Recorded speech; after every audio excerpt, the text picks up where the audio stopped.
All right. Something I get asked a lot is about walking and like, is it a good source of exercise? How far should you walk? How can you build up distance? A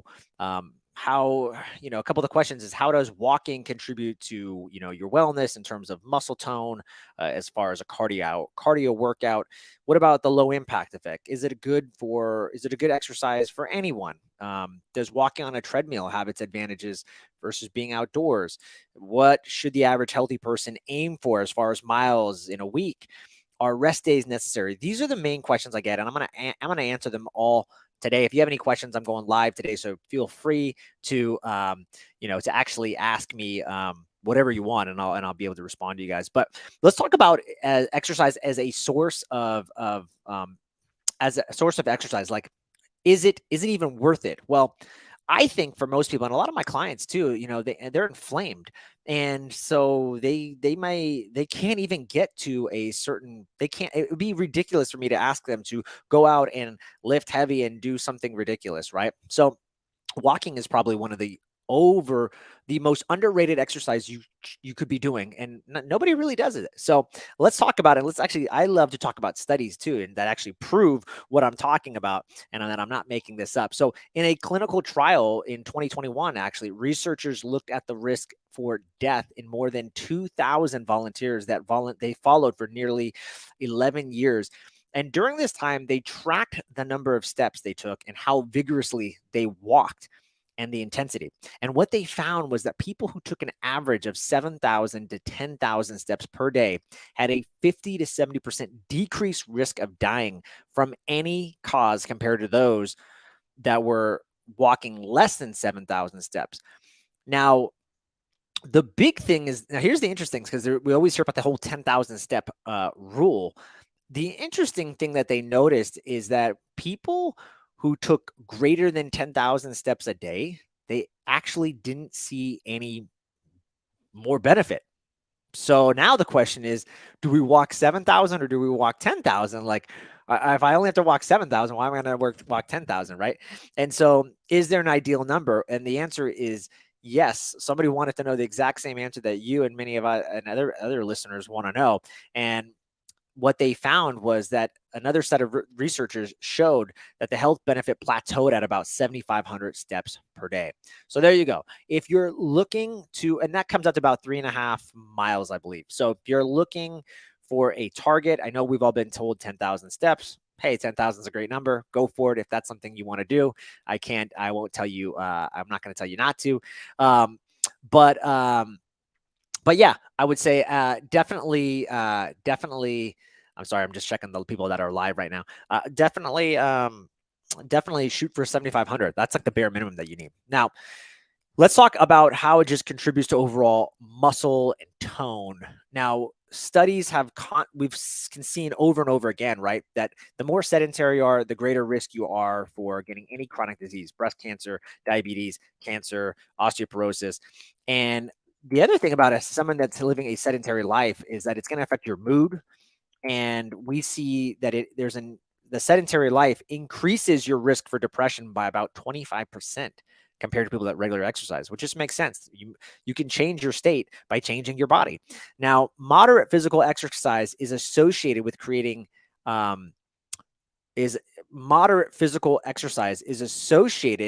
with alleviating hip fracture risk by 45%. That's huge. Huge. We know that when we age, there's more sarcopenia, there's less, which means, muscle loss, as well as you see a lot of people talking about their bone health, right? So if we want to keep our bones healthy, movement is going to be a huge key factor, even if you're not weightlifting. A 2015 meta-analysis found that not exercising increases your risk of dying from heart disease and cancer by nearly 20%. Boom. There you go. What's stopping you from going out and getting those steps? A 2015 article published by the Journal of American Medical Association, JAMA, concluded that it only takes 15 minutes per day of moderate exercise for people to start experiencing health benefits. So people who did this, they lost weight, they saw improvements in their blood pressure, blood sugar control, and reduced their risk of cancer and death. Similar results could be seen just in another 5 to 10 minutes per day of vigorous exercise, such as jogging. So even if you only have 5 to 10, like I say, I've been working out for only 10 minutes a day for the last 9 years because that was when my first son was born. And so I was limited in the amount of, I was a guy who was doing CrossFit and jiu-jitsu and I couldn't work out anymore. I couldn't go to the gym for 60 minutes. I had to find ways to stay healthy. And now that I'm 40, I've been able to do that in just 10 to 20 minutes a day, whatever I can get in. And a lot of times I'm doing stuff in a vigorous fashion. So 5 to 10 minutes a day, perfect. If you have longer, then obviously, get out there and get your 7,500 steps. So people that are just joining live, you missed it. I was talking about the benefits of walking. There's that 10,000 step myth. Now, that's just a myth. What the studies actually shows that you need to hit about 7,500 steps a day. And you don't get extra brownie points if you go over 10,000. There's no greater benefit. So get your 7,500 steps a day. That's shown to be ideal.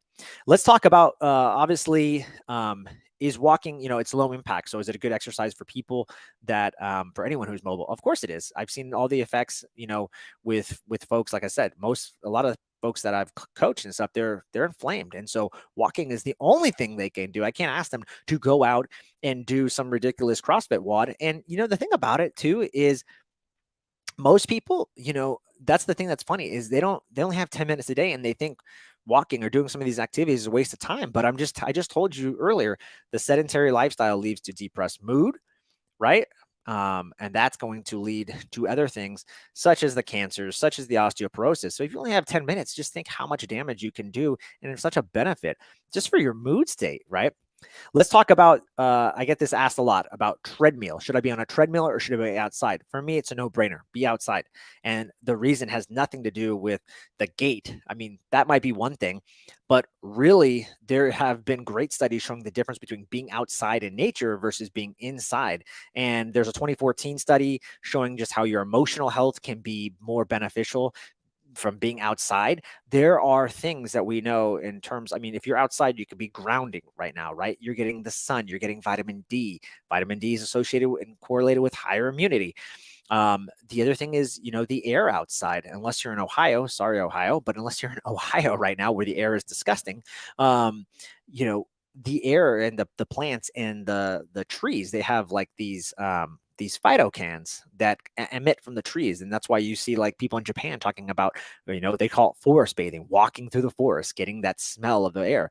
These phytocans, just think they emit from the trees. These are all good for us. They help with our immunity. Studies 2013, 2015 talk about how walking in nature reduce stress, anxiety more than walking in urban settings. So again, I would be outside as much as I could versus walking indoors. Average healthy person, I've been asked this, what's the average healthy person aim for as far as miles per week of walking?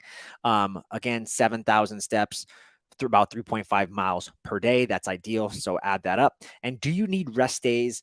Or should you just cut back on the distance? Walking is such a low impact. I don't think you ever need a rest day for walking. But you be the judge if you feel like you need an off day. Funny thing, when I interviewed the founders of Carol Bike, who make a bike that's based on reduced exercise, high intensity workouts, which is known as ReHIT. So similar to HIT, it's known as ReHIT. And I asked him, I said, he's got some great studies just on three workouts a week over an 8-week period, showing a reduction in type 2 diabetes. And the workouts were literally 10 minutes long. So 3 workouts a week for 10 minutes, and you do 3 20-second sprints all out. And I asked him, well, okay, that's awesome. But like, what if I want to do more, or I do like more in a week? Do you think that's a problem? What do you see in terms of recovery? He's like, nothing really, Joel. The workouts are so short. He's like, I think you could do it every day if you wanted. So I'd say the same thing, especially when it comes to walking. So I hope this was helpful. I think people overlook and they underrate the value of walking. Walking is so, so critical. And you just see the changes that it does to blood glucose and the sedentary lifestyle, the mood benefits, all those reasons are reasons to get out and walk. I hope this was helpful for you. I talk about all of this actually all up in my upcoming book called Ignite Holistic Weight Loss for Busy Professionals that don't want to count macros and they don't want to go to the gym. So get ready for that. That book is going to drop in March. You can check out my website, joelevancoaching.com, and get updates on when the book's going to drop, as well as updates on the Hack Life podcast, my alternative health podcast, where I interview some of the greatest and brightest minds in alternative health, wellness, mindset, and mastery. So definitely go check that out. That's another great free resource. And if you need additional help, reach out to me. I'm happy to work. I work one-on-one with folks as well. Have an amazing Friday and an amazing weekend. I will catch you guys later.